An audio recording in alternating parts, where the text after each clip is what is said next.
常的小，它在有限的空间里边用寥寥几笔表达了这种意境呢，其实是非常对于画工的这种考验还是蛮大的啊，还是蛮大的。说这杯子拍回能做喝茶用吗？可以喝茶呀，因为这种它就是以前可能也就是喝茶喝酒的嘛，这个可以啊，您可以重温一下古人的这种韵味啊，然后我们看一下它的底部啊，底部呢是这种就是斜刮一刀的这种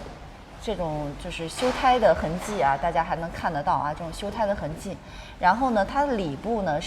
就是靠近里部呢，它是施的有釉的啊。外边呢这一圈是没有釉的啊，没有釉的。这一件呢，我觉得还是非常雅致的一件小气大样吧。我觉得这件作品还是非常不错的。会不会漏水啊？不会漏水啊。它就是有一个小冲，特别小的冲啊，这个不影响使用的，非常的别致。好，这件东西呢，大家在镜头前面已经看得很清楚，这是一个高足的杯啊，高足酒杯。那么它的釉呢，外面呢是豆青釉啊，里边是青花。那么这种工艺呢，在我们明代的明初就已经出现了，因为外豆青釉里青花在元代我们还没有发现，有这个品种，但是到了明代早期，我们掌握的手上的资料呢，很明显永宣时期就有这个品种，洪武有酱釉外酱釉里青花，而永乐宣的是外豆青里青花，这种工艺啊，在那个时候民间窑的器物当中就普遍的使用了这种装饰技法，而这种外豆青釉啊，这是我们是知道的，因为它是用的氧化亚铁形成的这种绿色调，而这种绿色调呢，又是延续了我们宋代南宋龙泉窑它这种装饰技法。刚才我前面专门提到过一句话，叫明仿宋，那么既然是明仿宋的话，那么明初仿宋代5大名窑的作品，尤其是在明代的宣德官窑里边，就有很多，不仅仅是官窑，同时也对民窑产生了很大的影响。民窑当中也大量出现，这个可能我不知道啊，我们镜头前的朋友没有研究过明代官窑、明代早期的民窑？如果你研究过的话，那我这个说法你一定没有疑义因为在我们手上掌握的很多资料呢，就充分的体现了这个问题。那么我们现在看到的这个高足杯它实际上它是清初，这个清初呢也是延续了明代的这种装饰技法，外面豆青，里边青花，而这种青颜色的出现，实际上是我们当时的，尤其我们宋代人是喜欢拿这种青釉仿什么呢？仿玉碧玉、苍玉所以我们讲这个绿颜色的出现，它当初应该是仿玉的颜色的，那么这种颜色一直延续至今，所以康熙也是这样。那么所以我们看到这件东西其实它这个釉比这个我觉得比他们前朝的要漂亮很多。为什么？它不仅仅颜色晶莹，而且剔透，不是带有那种卤浊的感觉。你比如说元代的龙泉，它颜色就已经开始偏了，明代的龙泉颜色是偏黄了，而这个颜色看见没有，它绿茵茵的，有点像什么？有点像蜜色瓷那种感觉。所以这个绿绿的可爱，绿的漂亮那么这个呢，就是我们要注意它这个圈足里边和圈足外侧的这种工艺工艺方法。外边刮一刀，里边还刮一刀，这与当时的施釉的方法有很大的关系。它外刮一刀，防止外边的釉垂流下来，粘到窑具上，而里边刮那一刀也是如此。那么里外这么一刮以后呢，更充分地体现了康熙时期这个作品它所体现的这个时代的风貌。这个造型就是典型的康熙时期的造型。那么讲到里边的青花，刚才我们这个董小姐已经讲了，其实它里边的这个青花的绘画技法有一点点仿我们元代这个叫四大画家之一的李湛啊，李湛有这种绘画技法，画的这种树木啊、山水啊，就是这种风格。所以我们看里边的这个树的画法，包括里边山的那种渲染方法，都是典型的康熙时期的这种风格。所以我们看了这件东西以后，就看得非常明白，叫一目了然啊，非常清晰。这是一件典型的康熙时期民窑当中的精品，哎，民窑当中精品，非常细，画得非常可爱啊，让你这个感觉到这个隐隐一握以后，哎呀，这东西真的舒服，有这种感觉。伊老师说这种老瓷器倒热茶会不会容易炸裂啊？没有关系的，没有任何关系，既不会漏，也不会因为你倒100度的开水会出现意外，这个是100%不会出现这种情况的。因为这种陶瓷经历的温度，它经过1000多度的温度烧过的东西，你100度倒进去，对它一点都不可能会产生任何的副作用。是的。哎，好的，那么这一件也是非常别致的一件作品啊，哎，很有意思，很有说头的这个东西。大家今天晚上不要错过啊！这也是我个人特别喜欢的，我觉得非常的雅致，就是这个豆青釉是它使得它非常的低调的美啊，然后里边的这个画片呢也是寥寥几笔画出了这种意境啊。对，好的，来我们继续往后。好，谢谢。来，我们看我手中的这一件是1578号啊，1578号清乾隆的胭脂红釉盘，然后跟大家汇报一下品相是口沿刻及局部打磨。口沿这一块啊，口沿这一块是刻了，这儿，这边，是，就是这一块，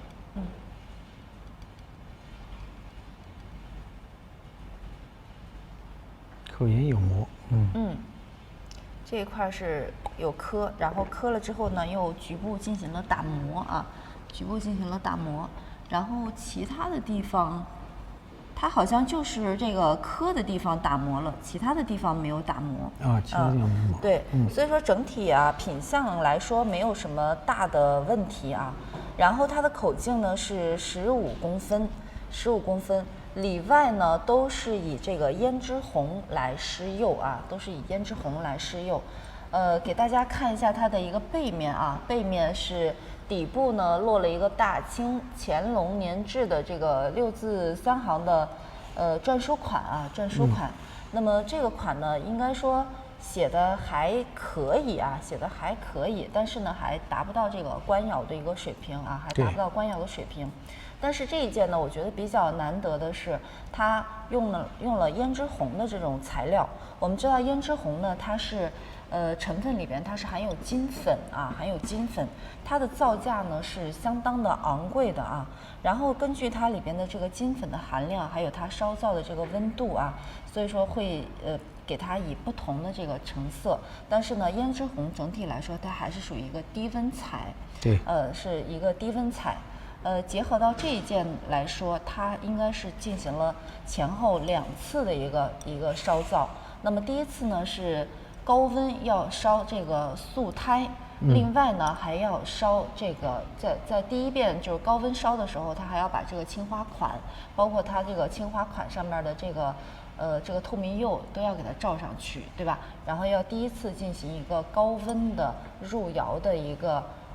烧造。那么第二次呢，是以这个施完这个胭脂红釉了之后，进行一个低温的850度左右的入炉的烘烤啊。那么这一件呢，还有一个亮点呢，是它来自于无锡市文物公司啊，它是有一个来源出处，来源无锡市文物公司。那么再结合它是一个含有金粉的胭脂红的一个材料，并且还配有一个青花的一个篆书。这个乾隆的这么一个本朝款啊，我觉得这个性价比还可以，因为毕竟它的这个起拍价格才1000块钱啊，这个价格还是挺低的。所以今天晚上有喜欢的朋友呢，大家可以多多关注一下这一件。好的，这件东西呢应该是不错啊，这个品种比较特殊，主要是特殊在这个釉上面。那么当然大家看通过这个镜头推进了以后，就会发现呢，这个胭脂红啊和别的红釉不一样。刚才我们看到的那个天球瓶，它釉面是比较光洁的，而这个颜色，你看大家镜头推进了以后呢，就给你感觉里边是高低不平。这个大家一定要了解啊，这个东西它的这个施彩的方法是喷上去的，它不是像别的釉用净釉、用焦釉啊、用甩釉、用什么可以那样做，因为这种釉相对比较粘稠。所以的话，你如果用净釉这种方法，它是不可能实现的。所以它这个里边有厚薄不匀的现象是正常的，不管我们看最初的还是我们现在手上拿的这个胭脂红啊，它都会出现这种现象。那当然，这个胭脂红我们讲它是珐琅彩当中的红颜色啊色彩之一。那么它在局部时的时候呢，它一般来讲，这个完全可以用笔啊可以去代替了，因为它这儿有一个面，所以不可能一笔一笔往上去描，这是不可能。所以用主管来喷的话呢，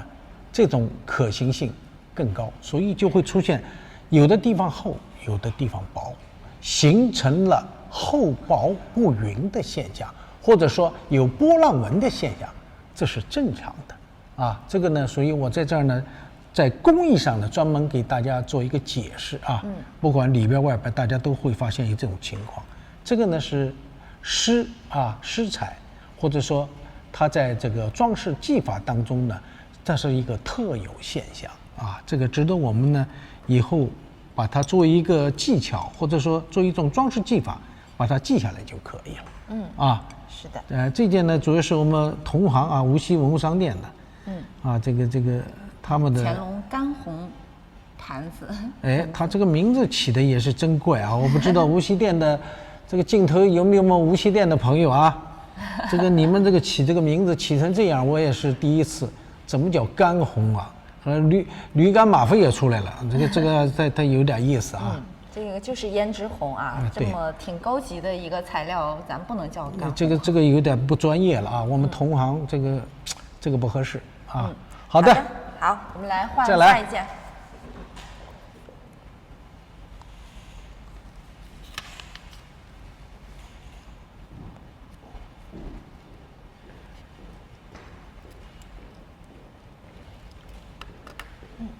好嘞，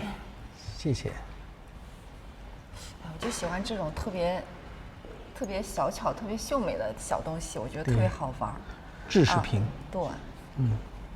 我们来看一下这一件啊，这一件是1581号秦雍正的粉彩花蝶纹的，我们叫它琵琶尊，叫琵琶尊也可以啊，这件琵琶尊。然后呢，我们先说啊，它这个名字起的啊，为什么叫琵琶尊呢？是因为这种东西啊，它的纵坡面啊，它的纵剖面呢，就是特别像我们那个一个乐器啊，就是弹的那个琵琶，就是把它看成一个平面来说，它是特别像我们弹的这个琵琶的一个造型，所以我们可以叫它琵琶尊。然后呢，刚才汤老师也说，这种其实也可以叫它制式尊，是因为它像那个青铜器的那个制的这个造型啊，对它所以这种造型它其实都是有一个传承，有一个渊源。它为什么会做这种造型，一定是在它做之前有这方面的参考啊，它才会做出这样的造型来啊。然后我们跟大家汇报一下这个品相，是口沿科及冲修，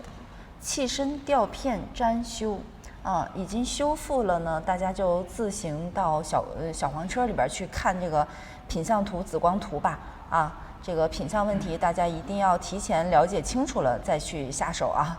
然后高度呢是15.7公分，其实这个尺寸呢，看就是摆在这里，大家可以感受得到，这个尺寸属于是非常小巧可爱的一个形制。应该说它也是一个小的一个花器啊，花别插多了，就插一支摆在这儿，就挺漂亮的啊，挺漂亮的一个形制。然后我们再来看一下它的这个画片，画片呢是以粉彩来描绘了这个盛开的牡丹啊。描绘了盛开的牡丹，那么背面呢还有一个飞舞的一个小蝴蝶啊，飞舞的一个小蝴蝶。那么这个也是蝶恋花的一个题材啊，而且呢，牡丹呢它也是这个中国人一直特别喜欢的一个花啊。有的说牡丹也是中国的国花，因为它也是象征着这个富贵吉祥的一个寓意啊。那么我们说画片里边。人物画片是比较贵的。那么如果是在那么动物画片其实是次之的。我们一般在这种就是这种花卉的画片里边，如果还能发现有这个小飞虫啊、小蝴蝶啊，其实是非常能加分的一个画片啊。这个还是画的比较漂亮的啊，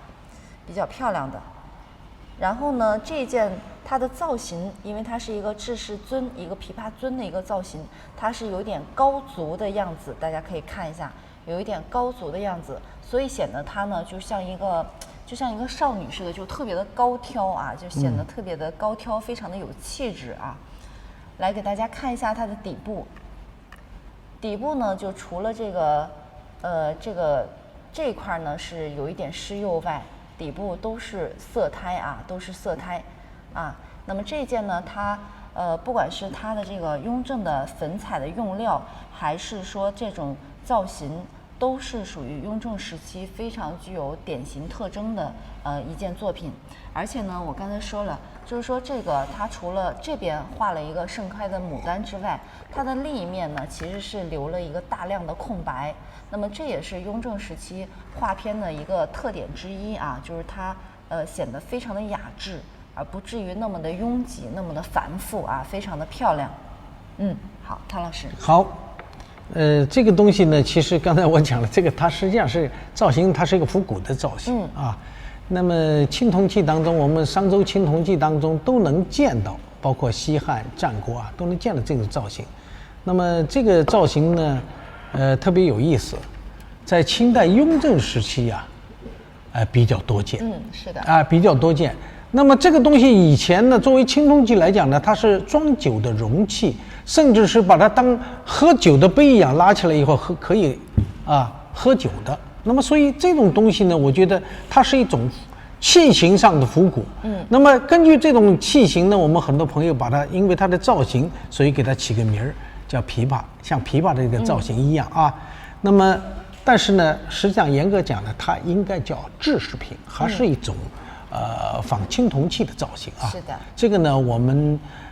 一定要实事求是。另外一个呢，就是刚才我们看到的一个问题是什么呢？就是它的圈足的处理。这个圈足的处理呢，其实我们前面那个高足杯啊，已经给我们一个很重要的示范，或者是一个提醒。我们看到没有？这个圈足，包括里边这个刮釉的这个现象，和刚才那个康熙的那个高足杯啊，它的足的那个处理这个方法是一脉相承的。所以这就是一个承上启下的一个典范啊，非常明显。外边刮一刀，里边刮一刀，而且它这个圈足一定是往外撇的这种往外突然撇出来这种情况呢，不仅仅我们讲今天这个清代器型是这样，大家注意，元代的青花和其他品种的这个瓷器都有这种现象，都是在圈轴这个地方要往外有意识的撇一下，然后再斜刮一刀。这一刮了一刀以后起了一个非常重要的作用，就是阻止了上面又往下垂流，形成了一个障碍一样的，正好到这个地方截止，防止又往下垂流，防止它粘在窑具上，这样呢，容易造成不必要的损失。那么这个东西呢，也是延续了这个做法。你看，和刚才那个康熙那个做法一样。实际上再往前讲，大家注意一下，崇祯的那个什么象腿瓶之类的，你也发现它的这个足端外侧也是这么刮的这个大家也举一反三，不妨可以自己去观察。里边这个呢，是因为它要上釉，上完釉以后呢，它再刮一刀，它的中间没有刮，和刚才康熙一样的，是吧？中间这一块还是留下来留釉的，外侧都是要把它刮干净。这个为什么会出现这种现象呢？是因为中间积釉积的多，在高温烧的过程当中，它还在往外流，形成的这么一个现象。但是呢，它没有流到这个足端上，它要流到这个足端上，完蛋了，这个足就这个垫柄就被它给粘上了这又出现了最后就是敲的这个情况出来。那么所以非常难能可贵，它没有出现这个现象，所以这个底面处理的就非常的干净，而且呢，这个悬销的外侧还有明显的非常细密的这个悬劈痕。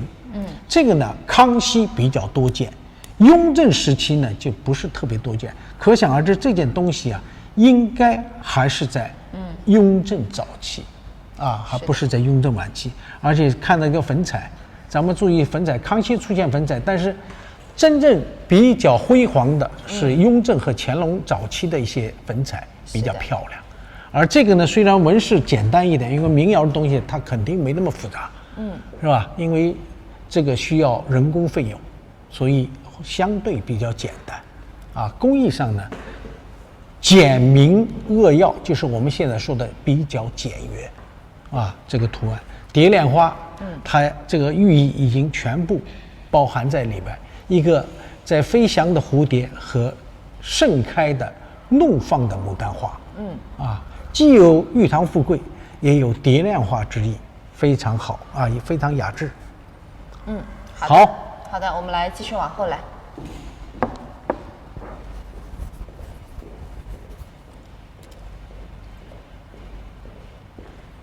那么今天下午也是跟汤老师挑选了一部分的拍品也就是10来件的拍品，跟大家一起来分享。但我们今天晚上8点钟拍卖可远远不止这10来件我们还有更多的精品。如果来继续往后看，那么我手中的这一件呢是第1583号清乾隆青花釉里红，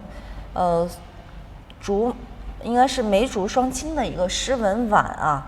这个上面好像没有松树，我们就只有梅花双青，也是双青图，只有梅花和竹子对。然后这一件跟大家汇报一下品相是器身有冲线、吊片粘修及缺补。这个因为也是有过修复所以大家可以关注一下我们的紫光图和细部图那么我手中这一件呢，我觉得拿在手里第一让我感觉到不一样的是，它是运用了2种色彩的搭配的方式来表达这个纹饰那么它是用了釉下的青花来绘画这个冻石和竹子，然后以釉里红呢来描绘这个盛开的这个梅花，还有这个其他的这个花卉其他的一些花卉。然后这个竹子和梅花呢，我们知道它是在越是寒冷的季节，它越是怒放越是这个清脆所以说呢，这个梅花和竹子啊，我们这个上面没有松树，那么松竹梅呢，它是称为岁寒三友。我们这个上面只有梅花和竹子呢，我们叫它梅竹双清图啊，也是表达了这个古人呢，这个文人雅士他那种比较高洁的这种品格啊，比较耐寒、耐压力啊、耐高压的这种品格啊。然后我们再来看它的另一面啊，另一面也比较难得，是以青花来写了这个2句诗文，然后以釉里红呢来做了这个前印的这么一个纹饰啊。然后这个诗文呢，乍一眼看呢还不太好认，我们经过这个查证呢，也给大家翻译过来了啊，也给大家找到了这个答案。这个诗文呢写的是竹开春后翠，梅动雪花香啊，梅动雪花香。然后这个落款呢，好像是松如书啊，我不知道姓什么啊，什么松如。那么直播间如果是有懂这个书画、懂书法的朋友，看看有没有能告知我们的啊。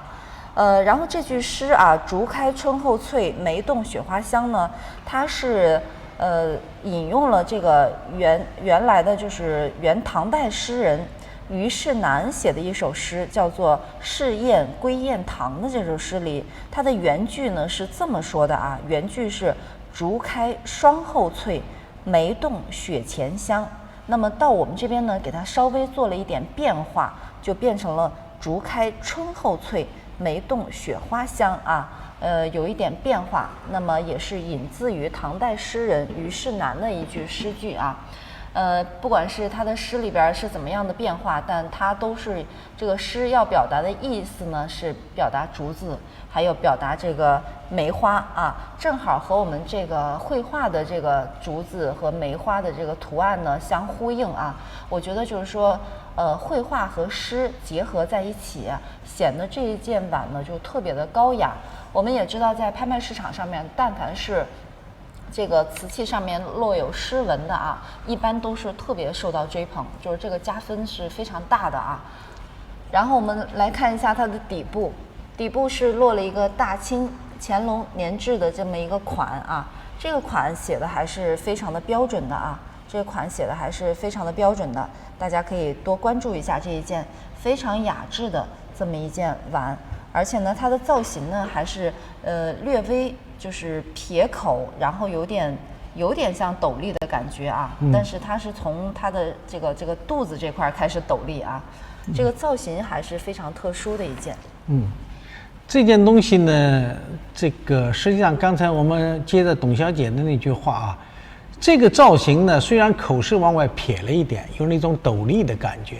但是它底下是折腰，这个是受元代束缚窑的影响。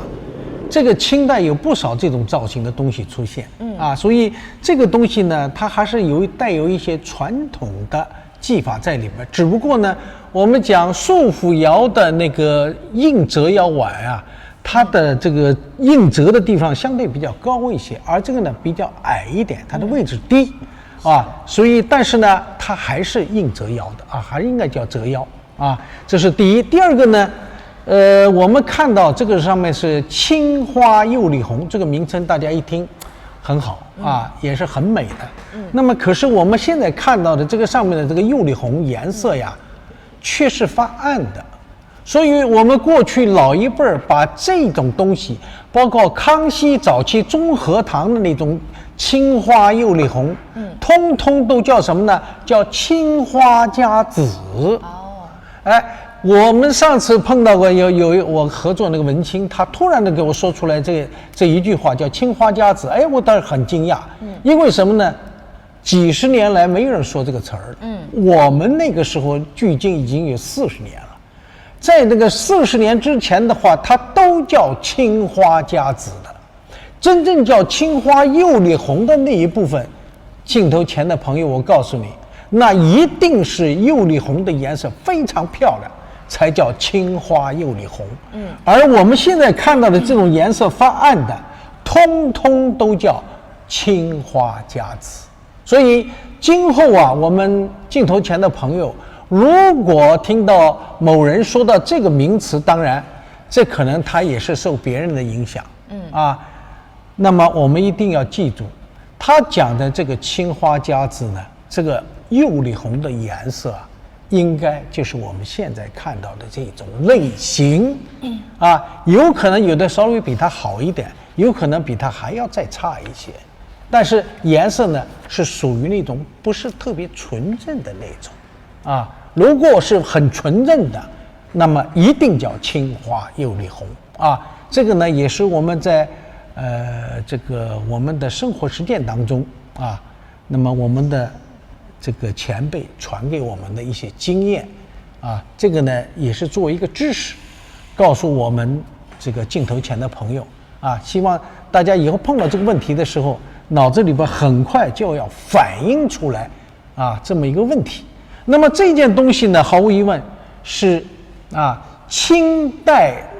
这个康熙到乾隆时期，甚至到嘉庆时期最常见的一种青花釉里红的这种装饰技法。那么这种东西呢，一般来说这个早期的这个绘画技法相对呢比较的好，就包括刚才你讲到的这个双青图，你看这上面的竹子画的，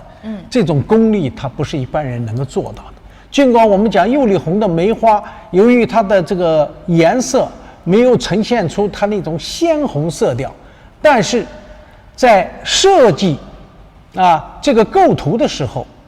这个它的初衷是希望蓝和红两种色调、两种色阶能够非常鲜亮的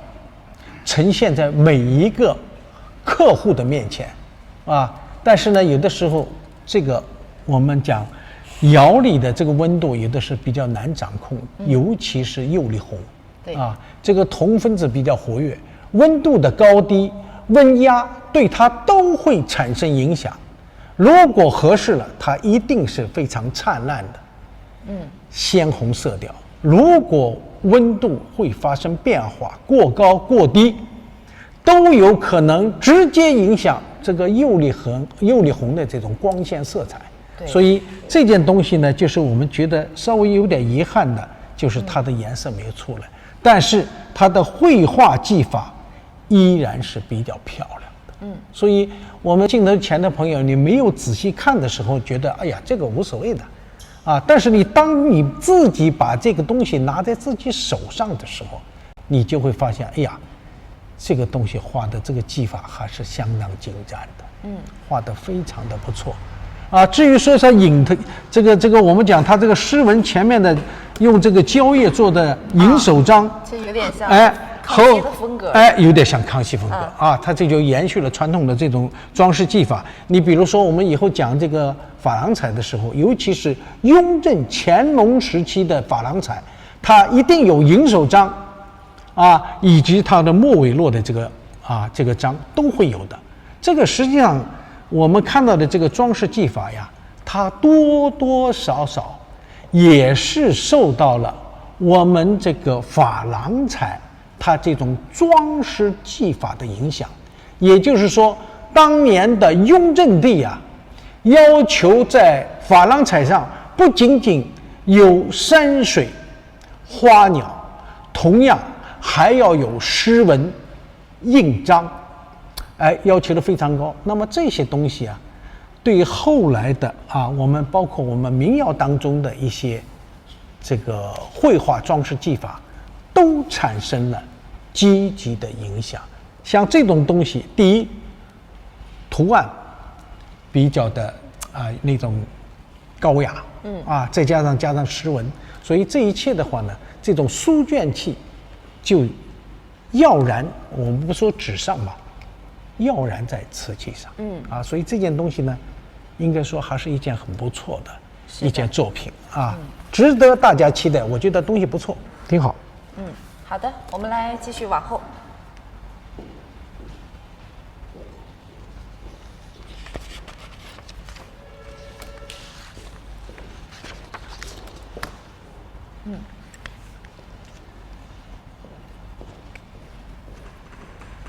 好的，我们来看我手中这件是1586号金光绪黄地绿彩云龙纹碗，黄地绿彩云龙纹碗。然后这一件的品相是口沿乍线已透，哦，应该是这一块啊，这一块有个乍线，来从里边能打过来，这一块，就是这一块，这儿，可以看见，给再拉近一点，对，就这块有一个乍线已透啊，已透，然后这一件的口径呢是12.2公分，它的里外呢都是以黄彩啊，以黄釉作为地子，然后在黄釉的上面呢以绿彩来描绘了这个两条龙啊，两条龙。那么这两条龙呢，我看了一下是相向而行啊，这两条龙相向而行，所以我们叫它双龙戏珠纹啊，双龙戏珠纹。然后呢，在它的碗心也有一个立龙啊，立龙和一个火珠啊，这个龙纹戏珠啊，龙戏珠的这个纹饰啊。然后这种题材呢，应该说在从清代这个康熙时期开始，一直到清代晚期啊，那么历朝历代呢都有这个烧制，这也是属于传统的一件宫廷的一个样子啊，宫廷的一种这个常规器啊，宫廷的一个造型。然后它的底部呢是落了一个大清康熙年制的一个款式，一个寄托款啊，一个寄托款。那么这个款呢，很明显，那么和康熙本朝的这种款呢，还是有一定的差距的。我们这一件呢，还是给它定义为清光绪，仿康熙的这么一件作品。然后这件呢，我觉得比较难得的是，它里外都是全黄啊，里外都是全黄。那么这种里外全黄的这种器物呢，在清代来说是具有非常高的一个等级的一个要求啊。就是说里外全黄器，它只有3种位分的人才能用，就是皇帝、皇后和皇太后3种位分才能用。所以说能烧出这种这个级别的东西啊，也说明当时就是使用的人的地位还是挺不一般的啊。好的，那么这一件呢，大家也可以多多关注一下。对，这个大家可以关注一下啊，因为这个东西呢，因为采用的这种是皇家的定制，这个完了以后呢，这个烧造的工艺还是按照这个宫廷的这种制作方法，皇帝然后刻暗龙，然后加绿彩，这个整个的形制呢，它是完全按照这个要求来的，所以它也是费了很大的功夫，这来仿制啊，来仿制。那么就是无非就是这个款呢落的是康熙款，落的呢也不是那么特别的规整，这个呢是它的一个不足之处，是吧？2龙戏珠啊，这种碗，这个大家可以这个研究研究啊，认真的去看一看，好吧？好的，好，来，我们继续往后。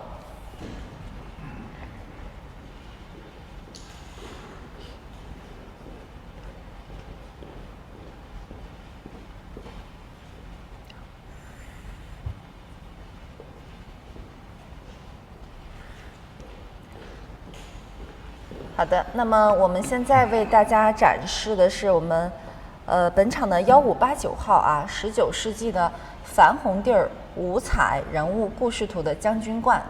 然后这个人物故事呢，我们还没有看出来到底是画的什么画片啊。如果是有网友知道这个画片题材呢，也可以跟我们一起分享一下啊。那么这件为什么给大家分享就是这件拍品呢？首先呢，我是因为它品相好，这个在网拍里边啊，大家对于品相的要求还是蛮高的。一般全品相的拍品呢，大家的关注度都还比较高。对。那么第二点呢，给大家分享呢，是因为这件的这个造型呢，还是比较特殊啊，它是一个将军冠的一个造型。那么我们知道将军冠呢，在清代康熙时期呢比较多见啊，因为它的形制呢像一个戴着这个戴着帽子的一个将军一样，所以呢我们叫它将军冠。但是康熙时期的将军冠呢，一般它的体积呢是比较大的啊，体积比较大。那么我们这一件呢，它是属于晚清仿康熙的一件作品，它的体积呢也是相对的缩小了一点，高度呢只有17公分，属于是一个小气大样的一件作品吧。而且是全品相，并且呢，它的主体画片呢画的也是非常的热闹，以整个的矾红彩作为弟子啊，整个满施矾红彩，然后上面呢以青花五彩来绘画这个人物故事图，然后这上面人物呢有6位人物啊，有6位人物。那么居中的2位呢，应该是男女主人吧，男女主人。然后呢，前方呢有一位有一个人呢是跪在地上，可能在跟他们请示什么工作啊，所以由此也可以见到，那么这坐着2位长者呢，位分应该是比较高的。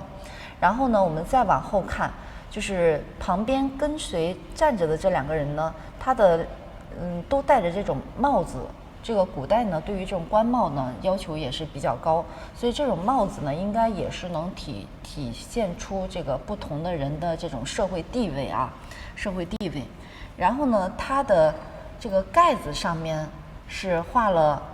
仕女阴戏图啊，画了一个仕女的阴戏图啊。有网友说是郭子仪拜寿，郭子仪拜寿，郭子仪拜寿，那个是七子八婿了。说郭子仪这个家里边的孩子多呀，七子八婿。对，刚才汤老师也说是不是7子8婿？郭子仪啊，分阳王。对，还没有找到完全确定的一个证据啊。对。然后这个盖子啊，上面画的仕女庭院阴戏图啊，画的也是非常的热闹。然后再给大家看一下它的一个底部啊。底部呢是施了釉啊，施了釉，但是呢它是没有任何的款式，也没有任何的花压款的啊。然后底部呢还有一个2016年，这是哪个国外的拍卖行的一个标签啊，应该是属于这个回流的一件作品吧。那么这一件盖子能原封保存，而且整个的品相呢都是品相良好啊，小气大样的一件作品，我觉得也是值得大家关注的。是，那么这件东西呢，它用矾红啊做地，来作为一个背景。目前我们看到的，也就是嘉庆官窑啊，用矾红做地描金英系的那么一只碗。那么有那么几件吧，但是呢，主要是在碗上面，其他的用矾红做背景啊，这个色彩的这个装饰技法的，还真的是不多见啊，真的是不多见。那么像这种东西呢，的确，这个也是装饰技法，也属于比较特殊的一种啊。刚才呢，有朋友讲是不是郭子仪拜寿？这个也有可能有可能，但是呢，我们研究的时候就认为他7子8婿应该人很多，这个上面左边右边人并不多，只有那么几个人。当然，如果说从中间坐着的这个2个长者来讲呢，郭子仪的那个帽子呀，前面有一个挑起的红缨啊，的确是有这么一个情况。那么，所以刚才那个朋友说呢，也许是对的啊，对，因为他没有把所有的人物都展开，因为这个本身屏呢也小，那么它这个整体的这个面积也不大，所以如果把人都画满了的话，那个上面就乌泱泱的一大堆人，对或许呢就是用几个人作为一个代表有可能是这样啊。是的，郭子仪拜寿，对，好属于这个题材。谢谢我们贤老师给我们提的这个依据啊。对，这一件呢，如果大家有其他关注的拍品呢，也可以及时的跟我们提出来啊。如果没有别的问题的话呢，我们今天下午这一件将是我们讲解直播的导览的最后一件。如果没有其他问题呢，我们今天下午的直播导览在讲解完这一件之后呢，就将结束掉，然后晚上8点钟我们就正式开始拍卖了啊。对。在这个期间，大家如果有任何问题，包括一些参拍的一些流程，如果有不明白的，也可以随时跟我们客服人员取得联系啊，我们将随时为您服务。好的，我们来看我们这件1595号拍品啊。是青铜制的粉彩山水人物诗文笔筒。这件呢给大家分享呢，是因为还是我说的，网拍上面大家对于品相的要求非常高。那么这一件呢是全品相的一件拍品啊，就是大家只用看您喜不喜欢就好了，这个品相您都不用操心的啊。然后我们再来看一下这件的画片呢，画的也是比较的有意思啊。这个是有这个人呢，应该是一个主角啊，这个人是我们这个画片中的主角。那么这个主角呢，应该是苏轼，苏轼啊，这个人，对，这个人是我们这个长者，对，这个长者。那么他的后边呢，跟着一个这个侍从啊，挑着这个行李啊，挑着行李。然后呢，这个长者呢，在这2位人的这个指引之下呢，可能是要邀请他，我们去夜游赤壁啊，是这么一个意思啊。对。然后呢，远处呢有这个渔家女啊，正在划着船，准备好出发啊。这个船里边呢，还有一位梳着发髻的一个老奶奶啊，在跟她在进行交流。那么这个女孩呢，也是回头在和这个老奶奶进行交流，这个眼神表达的非常的具有传神性啊。然后远处呢，就是这个河面啊，水面，一看这个水面呢，也是面积挺大的哈。然后我们再来看。它的这边呢是配了一个诗啊，通过这个诗呢，我们就知道这个画面它要表达的意思是什么。我们来看一下这个诗上面写的是“赤壁过黄州，苏公爱此游。踏船秋色里，明月大江头”啊。那么这个整个的画片呢，结合到这个诗啊，就画的是这个苏轼夜游赤壁的。这么一个画片啊，因为它明月大江头嘛，一定是月下在游赤壁的这个意思啊，所以说这个片呢，也是非常的明确，然后再配有这个诗文，而且呢又是一个全品相的作品啊，我相信应该好多人还是比较感兴趣的。然后再来看一下它的底部啊，底部的圈足的这个。还是比较的规整啊，然后底部呢是满施这个釉，是带有釉面的，不带款，但是这一件呢，我们是把它根据这个绘画的风格啊，把它定为了铜制。还有呢，就是它这个笔筒的口部呢是有1圈的这个描金，由于金彩呢它是属于低温彩，在使用过程当中极易脱落啊，所以这个金彩呢我们现在还能隐隐约约还能保存到一些，有一些地方已经是掉了啊。然后这件的形制呢，它是一个笔筒啊，一件文房器。那么文房呢，一直是在拍卖市场非常受追捧的一种形制啊。所以这一件整体结合起来呢，应该说，品相好，又是一个文房器，那么又是一个画片带诗文的，非常明确的这个夜游赤壁图，相信很多朋友还是会喜欢的吧。对，这件东西呢，因为